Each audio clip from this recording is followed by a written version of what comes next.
Honorable member. But I dare to ask him, can you name the 12 areas of differences for me if you are so concerned about it? Please name them.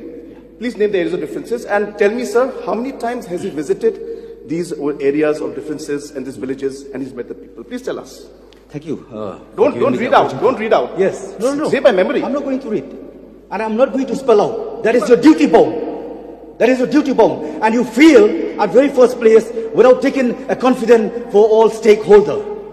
That's why this issue came into... How can you say that? Please ask Please, Deputy Chief Minister, sir. Respected Deputy Chief Minister. Please you ask yourself, question. you have made a statement by saying that not a single aim will go to Assam. Ask question. Didn't you? Mr. Speaker, sir, he has to ask the question. Deputy Chief Minister, sir. Respected He has to ask the Deputy Chief question. Minister. Don't be You emotional. have said that Don't the be emotional. land will not go to Assam.